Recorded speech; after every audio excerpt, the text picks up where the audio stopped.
Olá, gente querida que sempre nos acompanha neste momento, Lobo da Costa. É um prazer estarmos novamente em contato. E hoje nós vamos ter sequência ao nosso Seminário Internacional da Academia Sul-Brasileira de Letras.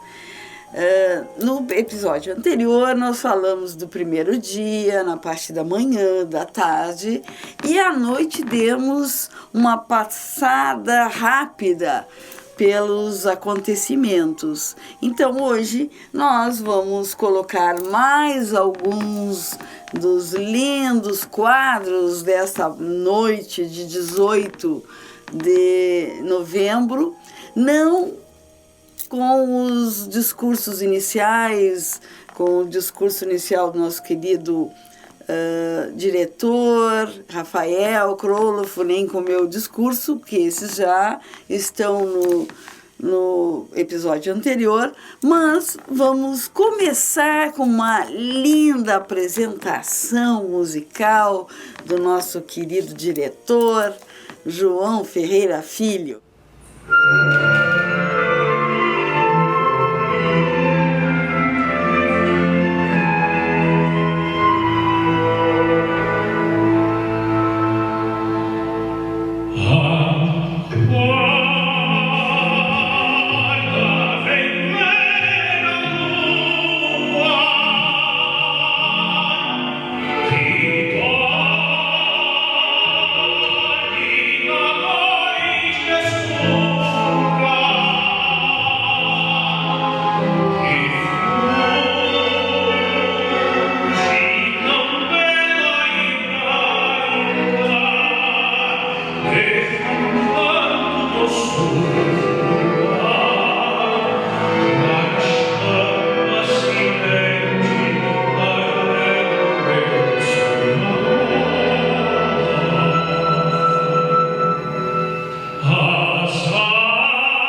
após essa linda música, que eu tenho certeza que vocês gostaram, tivemos a apresentação do painel da Academia Sul-Brasileira de Letras. Então, eu falei para a nossa seleta e querida plateia sobre a importância da Academia Sul-Brasileira de Letras para a cultura, para a literatura, enfim, ela é muito importante dentro do âmbito de Pelotas, da região do Rio Grande do Sul, de Santa Catarina e do Paraná, já que a nossa academia ela envolve 3 estados, Rio Grande do Sul, Santa Catarina e Paraná. Também comentei rapidamente que o nosso seminário era voltado para uma congregação de instituições culturais. Então, nós tivemos várias instituições participando conosco, que foi maravilhoso. Também ressaltei o aspecto da fundação da nossa academia. A nossa academia foi fundada no dia 9 de maio de 1970 pela querida Circe Palma Monteiro, que ela é mais conhecida pelo seu pseudônimo, que é Magda Costa.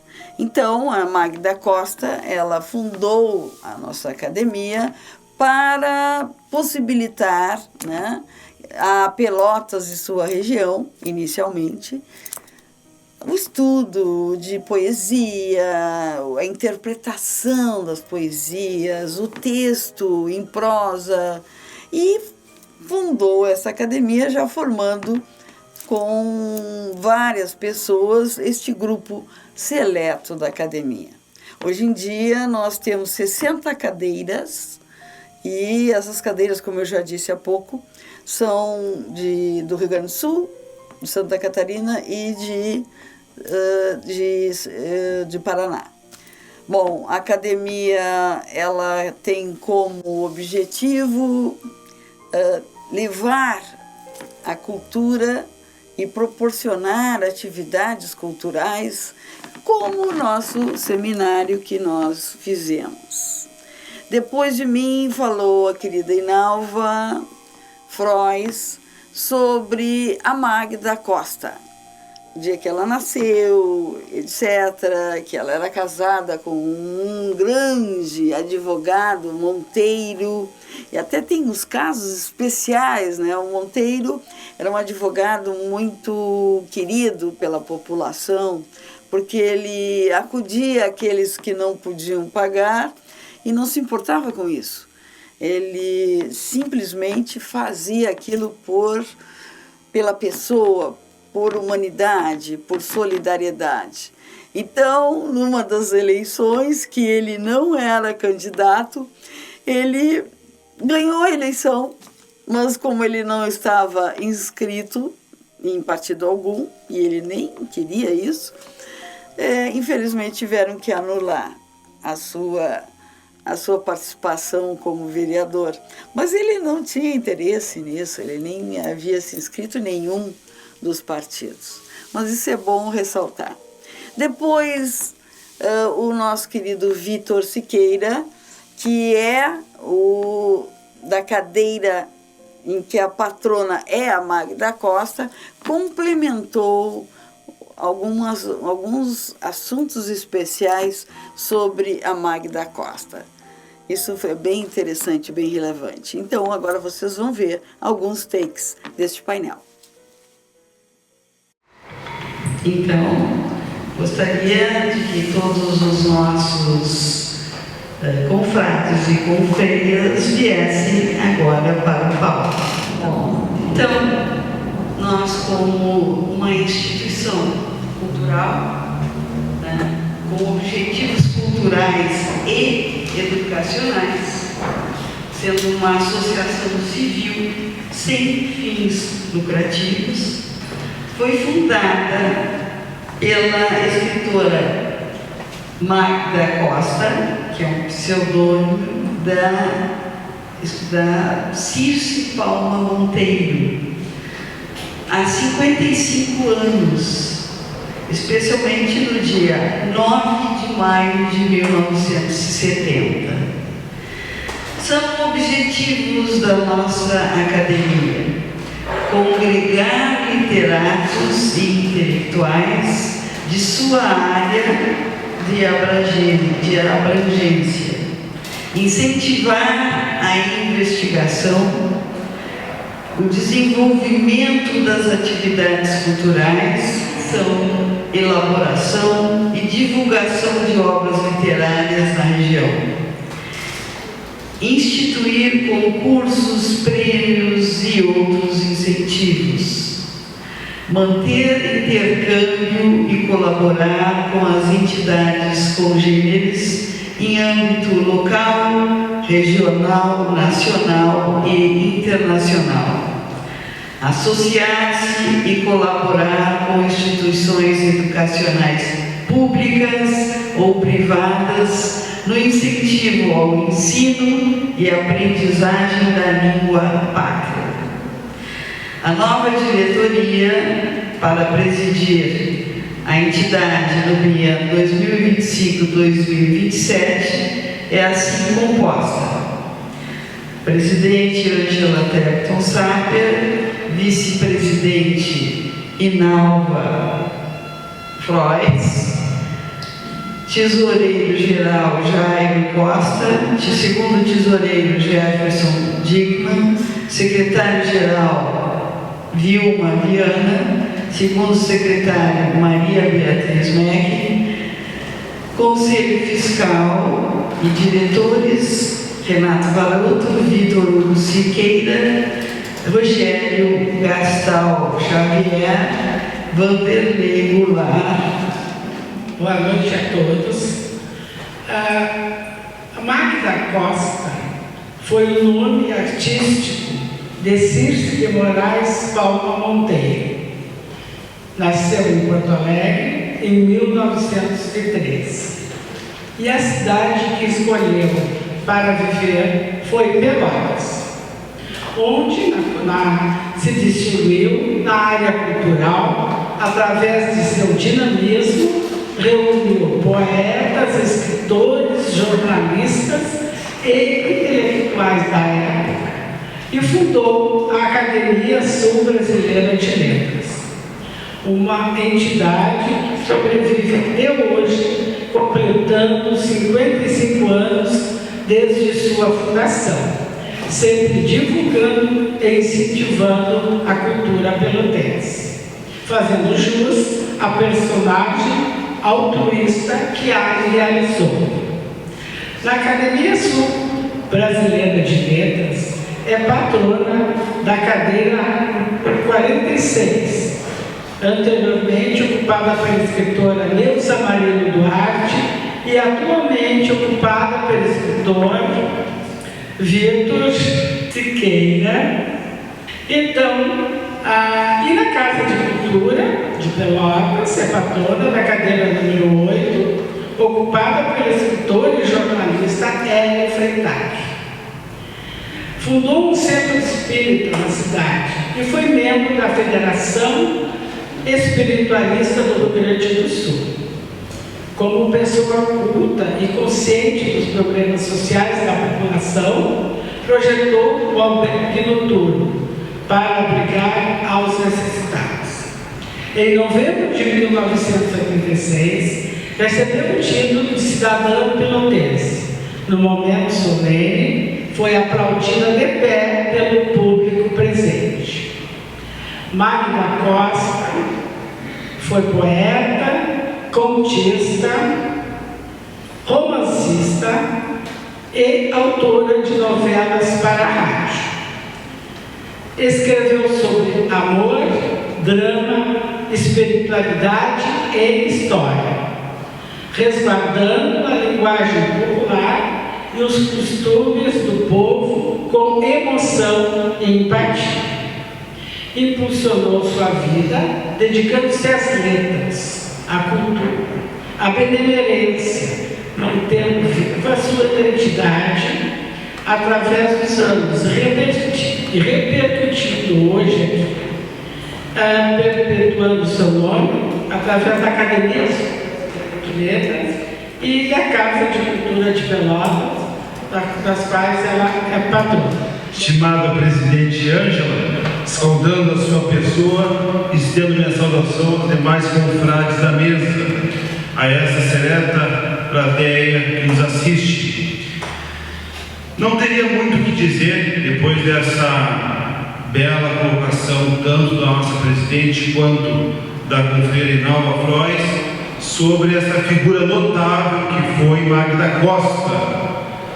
Magda Costa, como já foi dito na sua biografia, que era natural de Porto Alegre, mas radicou-se aqui em Pelotas, ela teve uma passagem muito grande também ligada à cultura, ligada à espiritualidade, ligada às artes. Na sequência, houve então um painel intitulado Mosaico Literário, onde 3 escritores falaram sobre assuntos diferentes, mas convergentes. O primeiro que vocês vão ver é o querido uruguaio Juan José Mazeu, que veio de Montevidéu e gostou muito da nossa cidade de Pelotas e está morando um pouquinho aqui, um pouquinho lá no Montevidéu. E ele falou sobre o gaúcho do Cone Sul. Agora com vocês. Então vamos passar para o Juan José Mazeu, que é uruguaio e reside em Pelotas há alguns anos, atua como professor em cursos terciários, é consultor naval e membro de instituições profissionais e culturais, incluindo associações de direito marítimo no Uruguai e Brasil. Formado como capitão de marinha, dirigiu empresas de atividade marítima e coordenou projetos de desenvolvimento, tendo sido delegado pelo Uruguai na Comissão Uruguaia Brasileira da Lagoa Mirim. É autor de várias obras editadas no Uruguai e artigos na área de sua especialidade, publicados também na imprensa de Pelotas. Então, agora, o nosso Juan José Mazeu. Muito obrigado, a honra e a alegria de estar aqui e peço desculpa pela minha ousadia de falar português ou tentar falar português. Vamos tentar falar do personagem central do que é a literatura gauchesca, que embora todos acreditamos conhecer, normalmente temos uma imagem que eu acho distorcida. Eu vou tentar falar e, parafraseando um título do começo, vamos ver para onde que vai. Na verdade, o gaúcho originário nasce no território da Banda Oriental, ou seja, aproximadamente o que hoje é o Uruguai, né?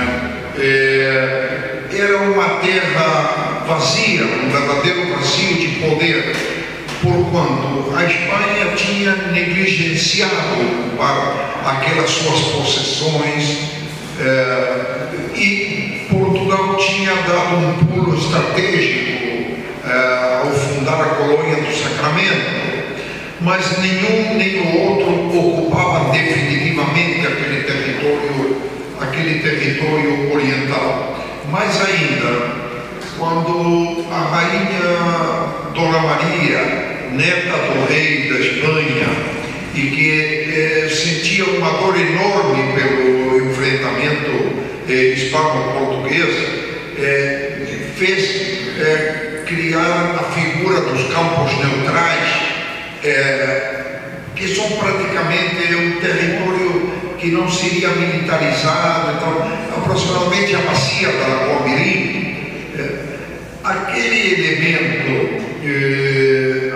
elemento gauchesco foi ocupar um lugar que verdadeiramente dominou ao oeste da Lagoa Mirim.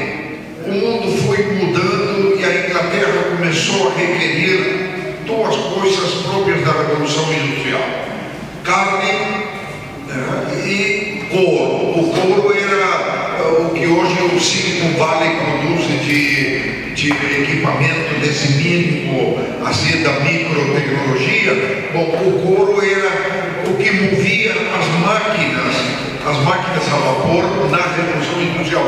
E aquela gauchada, aqueles milhares de homens que moravam aí naquela região, o que faziam era matar animais da enorme quantidade que povoava estes territórios.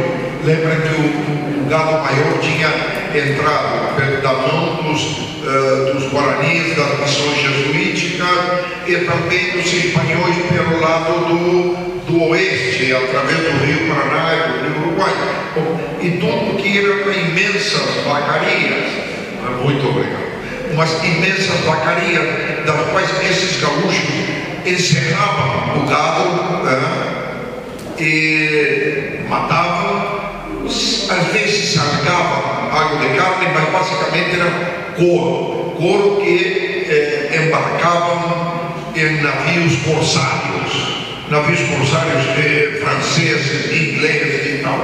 A isso é que estamos dedicados. Uma razão de tipo econômico também criava o nucleamento gaúcho. Depois, nós tivemos o jornalista Sadi Saper, que também escreve, é escritor, que fez um histórico sobre o Prêmio Nobel de Literatura. Os diversos autores que ganharam esse prêmio, né? E algumas histórias interessantes sobre eles. Então, agora é com vocês. Sadi Macedo Saper é advogado, jornalista, também bacharel em Publicidade, Propaganda e Relações Públicas. Coordenou o curso de jornalismo da UCPEL e, na Escola de Direito, lecionou Direito Internacional e Direitos Humanos. Na Embrapa, dirigiu o setor de Comunicação e Difusão. É especialista em Sociologia e Política pela Universidade Gama Filho, do Rio de Janeiro, mestre em Comunicação Científica e Tecnológica pela Universidade Metodista de São Paulo e doutor em Ciências da Comunicação pela Unicinos, Rio Grande do Sul. Então, agora, com vocês, Sadi Saper. Obrigado, professora. Boa noite a todos. Gostaria de dizer que há coisas na vida que a gente faz meio a cabresto, meio por obrigação, e outras coisas, como agora, para mim, se faz por puro prazer. Então, está aqui ao lado da minha amada esposa e na presença de dois amigos, do Rubens e do Juan José, que diz a Ângela que viajou uns 800 quilômetros de Montevidéu para estar aqui nessa noite. Eu me sinto muito bem, me sinto sob o signo de peixes, então me sinto mais ou menos como um peixe dentro d'água. E é bom olhar a plateia e ver da Catarina, o professor Frois, tantas pessoas amigas, tantas pessoas conhecidas que estão aqui nessa noite para prestigiar o evento, o seminário da academia. Bom, então eu queria dividir a minha fala, vou tentar ficar dentro do tempo estipulado, em três partes. Algumas considerações genéricas sobre o Prêmio Nobel, algumas considerações sobre o Nobel de Literatura e depois que o tema no foco, falando um pouco sobre a concessão do Prêmio Nobel de Literatura para escritores mais próximos da gente, escritores sul-americanos, onde eu vou falar sobre um cara chamado Jorge Pedro Mário Vargas Llosa, que é um dos autores preferidos do Rubens, inclusive, há uns anos atrás, junto com o Marcos, assistiram a uma brilhante palestra do Vargas Llosa em Porto Alegre, em Fronteiras da Liberdade. Bom, o Nobel nasceu quando um cidadão de classe média escandinava, chamado Alfred Nobel, não chama sempre de Nobel, há quem chame de Nobel. O Nobel, ele era um inventor e um químico brilhante. e começou a ganhar dinheiro e inventou, no século passado, na segunda metade do século passado, a nitroglicerina. E ele tornou-se muito, muito milionário. É difícil dizer como milionário, bilionário, trilhardário ele foi. Mas daria para dizer que o Alfred Nobel, na época, era uma espécie de Elon Musk da época. Quando ele sentiu que só tinha um filho, chamado Ludwig, ele era viúvo, quando ele sentiu que já estava mal de saúde, ele fez em Paris um testamento estipulando a criação, deixando sua fortuna para 5 grandes prêmios que seriam concedidos anualmente. Então, na sequência, tivemos o jornalista e escritor Rubens Amador falando sobre a ficção literária que supre as insuficiências da vida. E agora é com vocês. Rubens Spanher Amador é jornalista, formado pela Universidade Católica de Pelotas, trabalhou durante quase 20 anos em Brasília, no Senado, no Ministério da Educação, no jornal Correio Brasiliense e na Agência de Notícias dos Direitos da Criança, ANDI. Uma vez ganhador do prêmio ESSO de jornalismo, foi também criador e editor do site Amigos de Pelotas. Recentemente, tornou-se autor de livros, com 2 trabalhos publicados, a coletânea intitulada Onde Tudo Isso Vai Parar e o livro de crônicas O Fator Animal, ambos pela editora Lumina de Porto Alegre. Então agora é com vocês, Rubens Amador. Meu tema é a literatura satisfaz ou preenche as insuficiências da vida. Então eu quero dizer, quando eu era jovem, eu me lembro bem disso, quando eu sentia angústia, eu estava triste, eu buscava apoio, socorro no cinema e nos livros, até mais do que nos livros. E quando eu fazia isso, eu sentia que a minha angústia diminuía, assim como a minha tristeza. Eu só fui entender o significado disso anos depois, quando li um ensaio chamado A Verdade das Mentiras, do escritor justamente Mário Vargas Llosa. Ele disse uma frase que me impressionou muito pela força. Ele é curta, mas ele é forte. E até quando fala, me emociona um pouco. Ele fala que nós temos a capacidade de sonhar 1000 vidas, tendo uma só para viver. E fala também que ricos ou pobres, nenhum de nós estamos contentes com os nossos destinos e todos nós gostaríamos de ter uma vida diferente. Ele sustenta então que para aplacar essa fome por essas 999 vidas que nós não podemos viver, porque só temos uma, a gente justamente por causa disso é que vê tantos filmes e lê tantos romances. Justamente através das histórias e dos personagens desses livros é que nós preenchemos as nossas insuficiências. Então, gente querida, vocês gostaram desse nosso episódio? Eu gostei, porque relatamos com objetividade e coerência o que realmente aconteceu neste dia 18 de novembro, à noite, né, do nosso Seminário Internacional da Academia Sul-Brasileira de Letras. Estava muito legal e com esse episódio vocês, se não viram, poderão ver tudo que ali se passou, que foi muito bom. Nosso próximo episódio será o episódio de número 100. Então, nós vamos fazer uma pausa no Seminário Internacional e nesse episódio de número 100 nós vamos comemorar várias coisas. Primeiro, o aniversário do nosso momento Lobo da Costa com o seu 100º episódio. Para nós é um grande ganho e estar com vocês já em 100 episódios. Que beleza!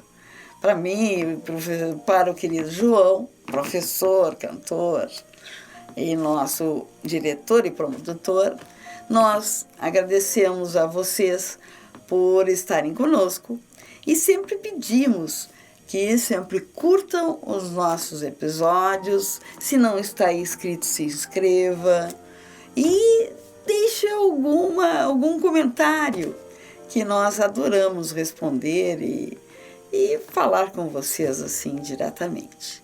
Então, só para finalizar, no próximo então episódio será o 100. Vamos comemorar o nosso momento Lobo da Costa, vamos mostrar onde nós comemoramos o aniversário do momento Lobo da Costa, o número 100, que foi lá na Fábrica Cultural Música pela Música, num sarau lobiano, o último sarau de 2025, que estava super legal. Vocês que lá estiveram vão se enxergar, porque nós filmamos todo o sarau, nós tiramos várias fotos, e aí vocês vão poder se ver, né, lá nesse sarau, vão poder ver quem interpretou poesia, quem cantou, né, quem estava na